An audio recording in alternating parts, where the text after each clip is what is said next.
so much to me. Your stewardship goes far beyond your commitment to West and those that we serve and their families.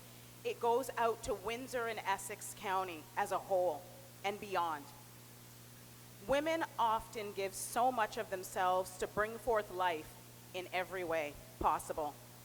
On behalf of the West Board of Directors, I extend gratitude to all of you here for your commitment to our mission and vision.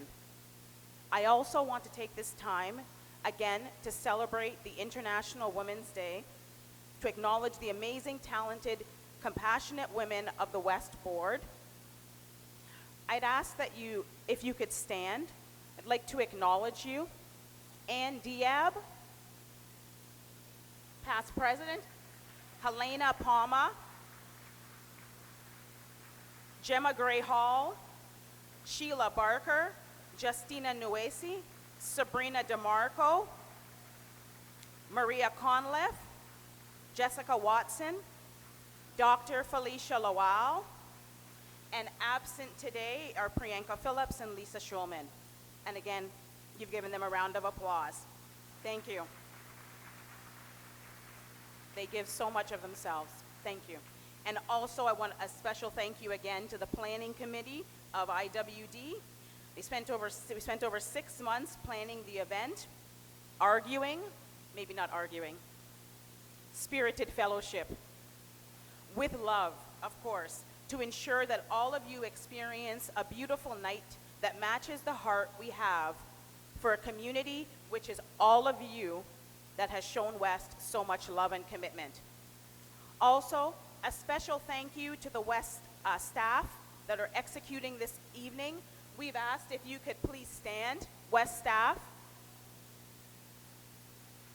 and wave. You'll see them running around all night. Teamwork certainly makes the dream work, and we are experiencing that in this moment. So thank you as well to St. Clair College Center of the Arts in advance for a beautiful evening, designs by Diane for the stunning decor, and also Eclipse Duo, our band.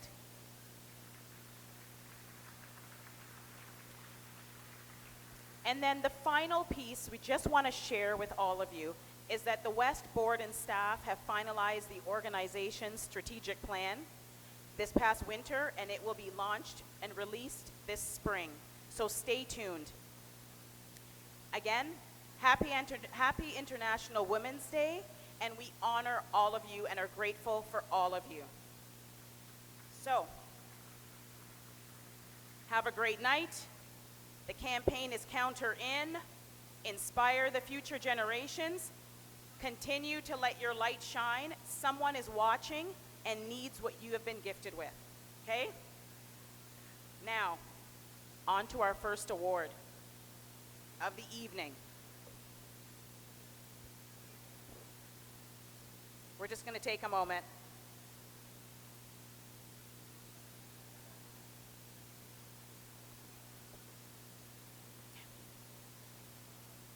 Can we have your attention? Just one moment.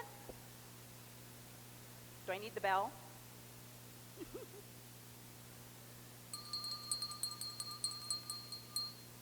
Okay.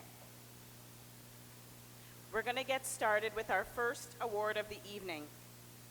And before we do, we want to say, Patty,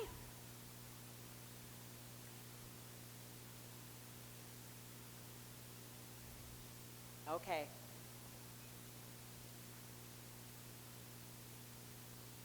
Patty, we mean this from the bottom of our hearts. Beyond your accomplishments,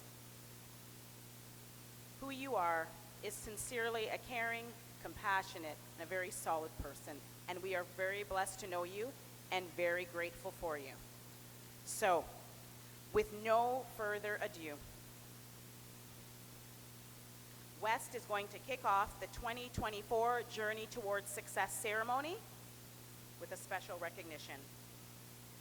Our first award of the evening is the prestigious West Lifetime Achievement Award. This distinguished honor is given to a woman who has exemplified an unwavering commitment to enhancing the lives of women and their families. Through community collaboration, it is our distinct privilege to present this award upon a truly exceptional individual who embodies the spirit of service and empowerment, Dr. Patty France.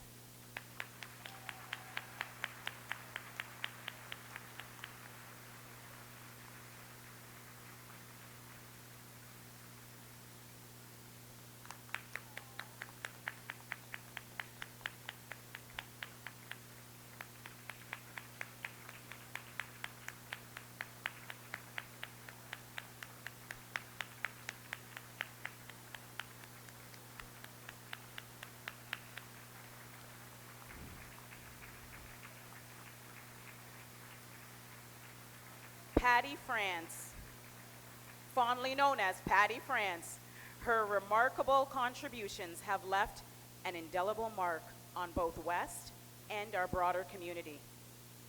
But before we present this award, please direct your attention to the screen for a very special tribute to a very special person.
Wow, once again, congratulations, Patty, on accepting this award from our organization.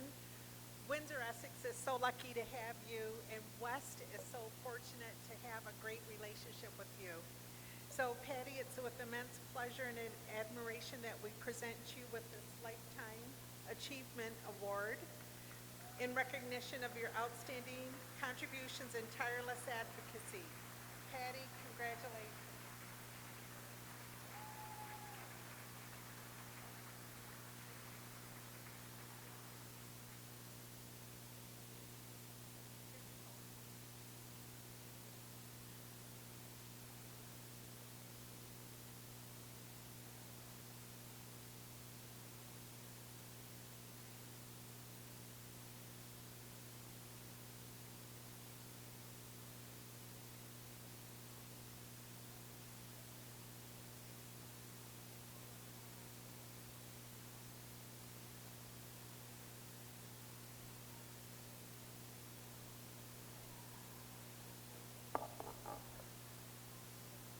Thank you, Rose and Nadine.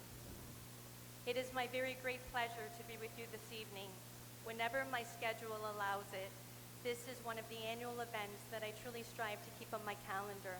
And not just because I'm a woman, but because both I and the college have had such a wonderful, long-standing relationship with West. The designated topic for this evening involves what we should be doing to inspire the future generation. That's a challenging assignment given the many competing demands and expectations that come with being a woman in a world that still imposes many double standards upon us. How many of you have seen the movie Barbie? My friend Nancy, I'm not sure if she's here this evening, told me I had to see it. For those that haven't, I would suggest you invest in those 2 hours. The actress America Ferrera, as the character Gloria, in my opinion, magically defined the competing challenges for women with this monologue within the movie. And I quote, "It is literally impossible to be a woman. You are so beautiful and so smart, and it kills me that you don't think you're good enough. Like we have to always be extraordinary, but somehow we're always doing it wrong. You have to be thin, but not too thin. You can never say that you want to be thin. You have to say that you want to be healthy, but also you have to be thin. You have to have money, but you can't ask for money because that's crass. You have to be a boss, but you can't be mean. You have to lead, but you can't squash other people's ideas. You're supposed to love being a mother, but don't talk about your kids all the time. You have to be a career woman, but also always be looking out for other people. You have to answer for men's behavior, which is insane. But if you point that out, you're accused of complaining. You're supposed to stay pretty for men, but not so pretty that you tempt them too much, or that you threaten other women because you're supposed to be part of the sisterhood. But always stand out and always be grateful, but never forget that the system is rigged. So find a way to acknowledge that, but also always be grateful. You have to never get old, never be rude, never show off, never be selfish, never fall down, never fail, never show fear, never get out of line. It's too hard, it's too contradictory, and nobody gives you a medal or says thank you. And it turns out, in fact, that not only are you doing everything wrong, but also everything is your fault. I'm just so tired of watching myself in every single other woman tie herself into knots so that people will like us. And if all of that is also true for a doll just representing women, then I don't even know. Gloria's analysis, end quote. Gloria's analysis and her frustrations and much of the philosophy embraced by the entire population of the cinematic Barbie world were so on the mark, weren't they? From our youngest years as girls, expectations are heaped upon us simultaneously. Obstacles are put in our way, or worse yet, rigid and forbidding restrictions limit our ability and ambition to participate fully in all elements of society. It's no wonder that Gloria wasn't just delivering a calm monologue, but rather a furious rant.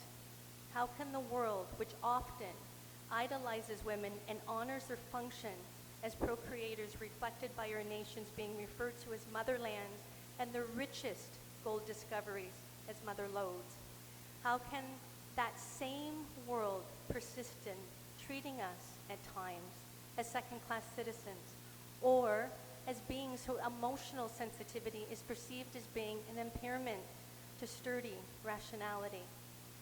If there was a need to abbreviate Gloria's multi-paragraph speech, it could have accurately have been condensed to these two sentences within it. It is literally impossible to be a woman. It's too contradictory. And that's the crux of the matter. The world wants or expects us to be so much, but not too much. And the most glaring and illogical contradiction of all is that you can have it all, but you can't have everything. I think that's why we played with Barbie, because in her young minds, she really could have it all. And without the contradictory writer clause that she couldn't have everything. Barbie had it all, and she had everything. It was when we began to leave our dolls behind and enter the real world that we started to get the feeling with increasing frustration and regret that the doll makers at Mattel maybe hadn't told us the full story.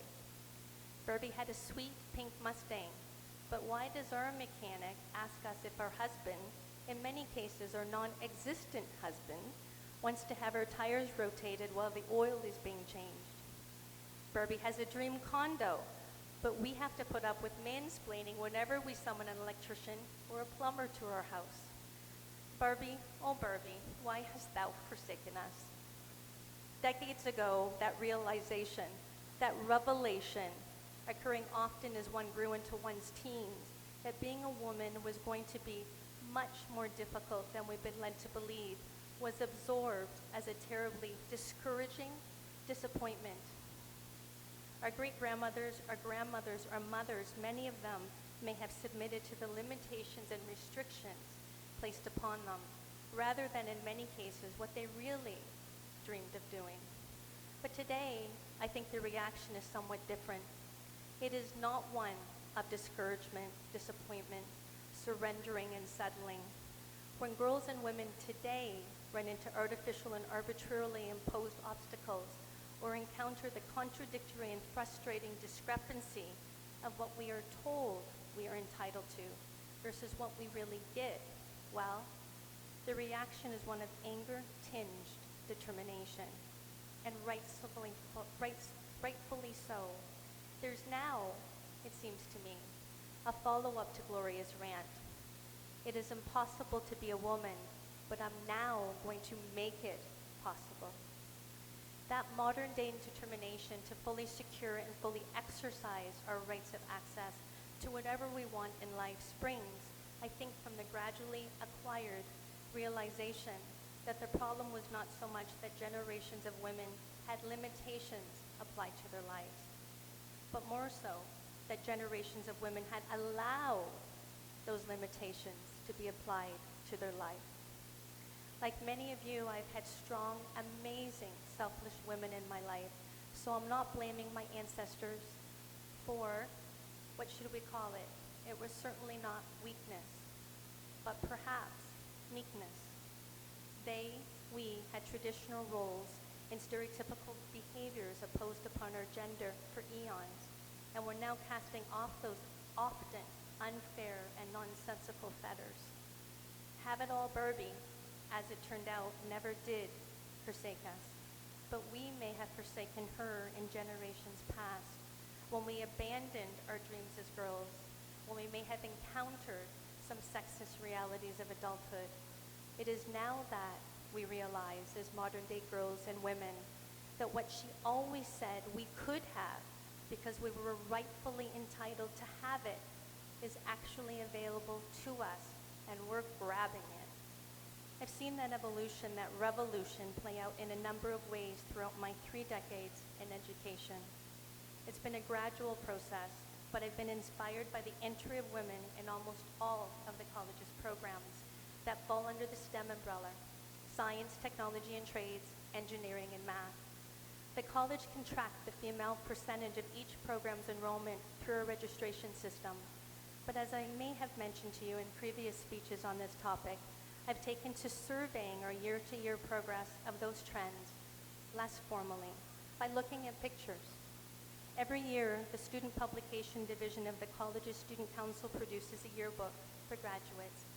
Annually, throughout the year, a photographer visits all of our graduating classes. Instead of looking at a bunch of spreadsheets, I like to flip through the class photos of each annual yearbook to see how we're doing in terms of female enrollment in STEM-related programs. And the results from addition to addition, year over year, have been encouraging. Programs that 10 years ago had 1 or 2 women depicted in a grab photo may have, in the current year's edition, half a dozen, or ones that had a half a dozen females in the 2016-17 yearbook might have featured 15 women in the 2022-23 edition. There are a number of programs that over the past decade and a half I've witnessed go from a little as 10% females to as much as 50% today.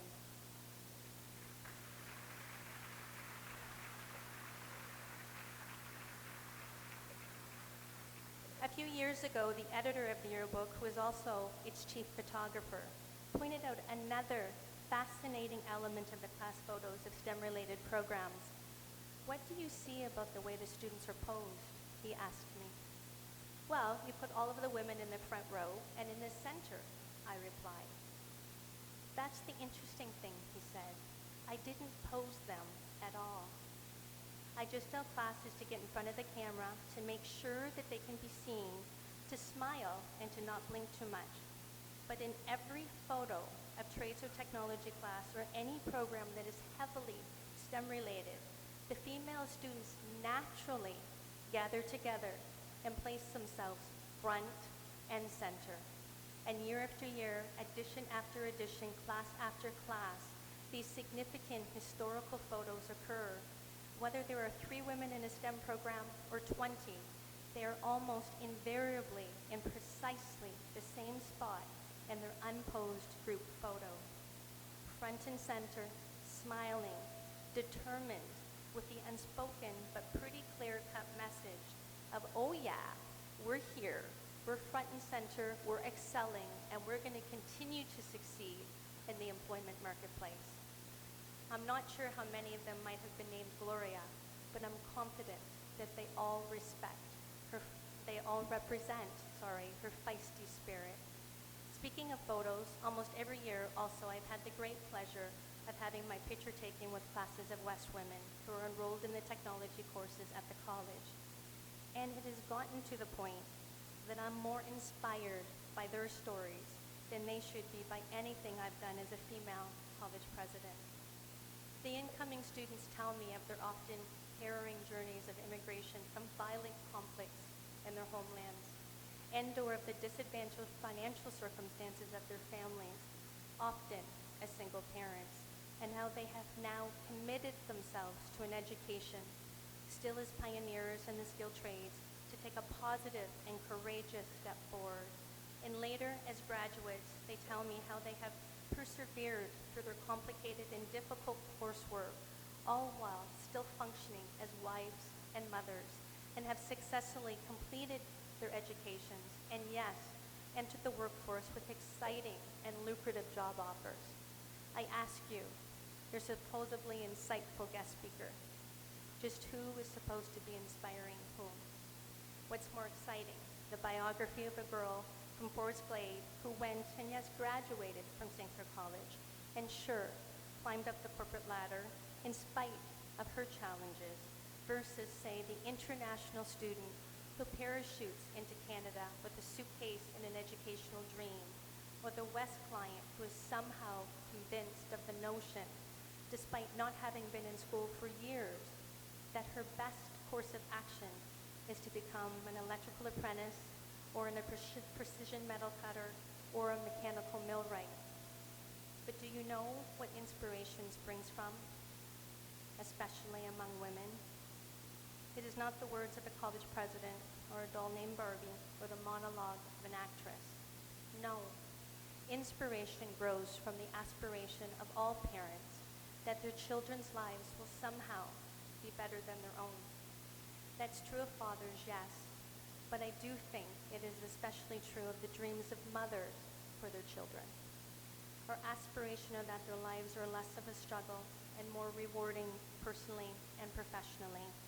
It becomes their inspiration when we encourage them to seek out and use the tools to achieve that goal. And the most important and effective tool is an advanced education.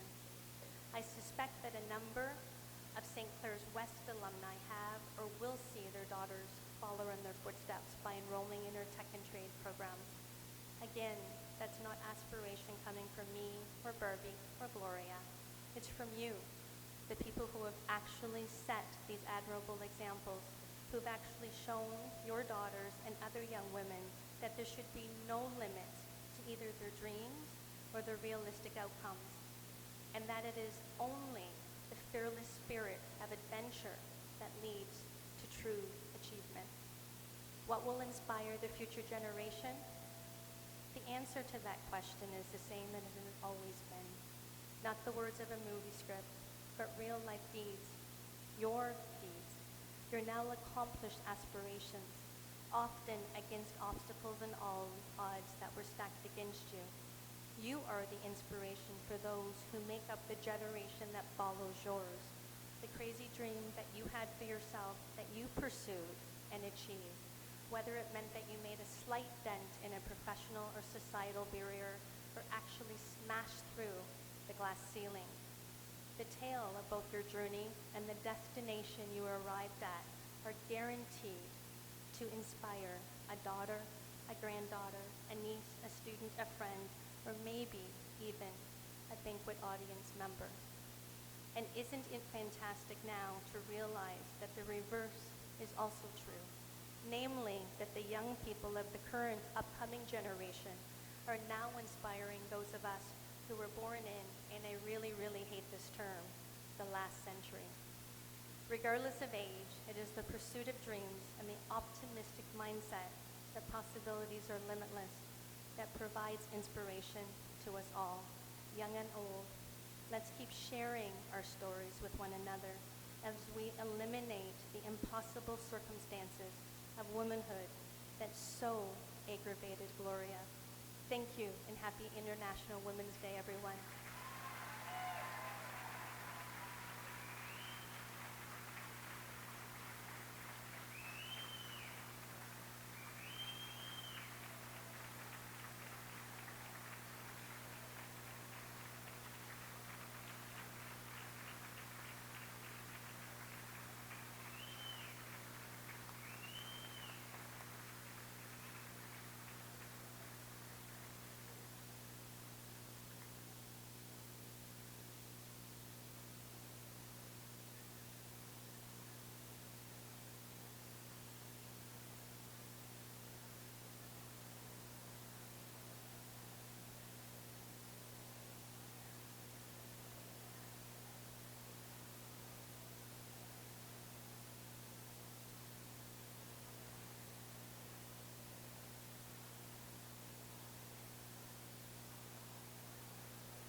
Thank you, Patty, for those inspiring words, and congratulations once again on receiving the West Lifetime Achievement Award. Before we proceed with dinner, kindly note that our agenda details are conveniently provided in the program booklets on your tables. Additionally, don't forget to explore our silent auction by scanning the QR codes in your auction booklets. The auction is live until tomorrow at noon as a reminder, and don't forget to purchase raffle tickets from our West volunteers for a chance to win exciting prizes like the wine basket and 2 trip tickets from WestJet. Please note that our raffle will be ending at 8:45 p.m. tonight, so make sure you get your hands on those tickets. Now, I have the honor of inviting Dr. Mona Stonefish to lead us through a reflection before we begin dinner. Dr. Mona Stonefish, a member of the Three Fires Confederacy and a citizen of the Mohawks of Kanawake, brings with her a wealth of knowledge and wisdom. She has been a long-standing partner of West organization and a past recipient of the Visionary Award. Mona, could you please make your way to the stage and to the microphone?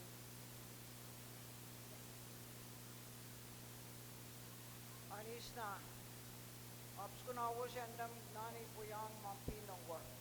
Obskuna Wushendam, Wabian Kinganok, Prawak Mampi.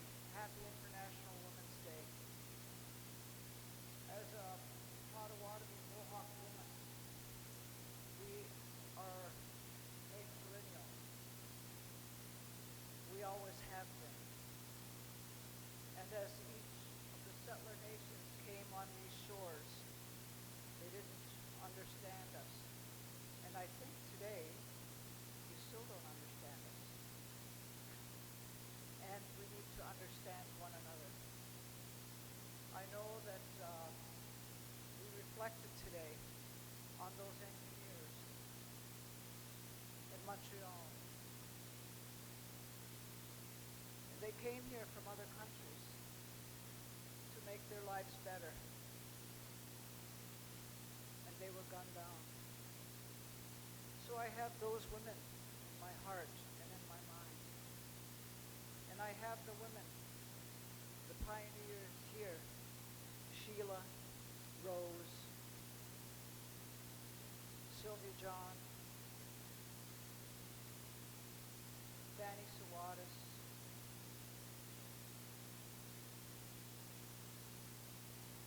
and many of the White Eyes, Stonefish women who stood side by side to make sure that our history was going to be told. And that's what we're doing. And I'm really pleased that there's a lot of politicians in here tonight. Because you know, at one, when we sit on pristine land, we do as First Nations. And now the government is trying to take that pristine land and keep digging, digging, and digging. And we talk about the earth as our mother. And our mother is not for sale, as sure as we are not for sale today.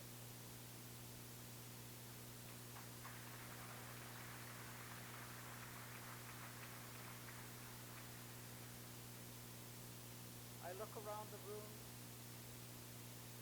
and I say to you, Ni hao, Salam alaikum, Shalom, and I hope I have this right, Namaste.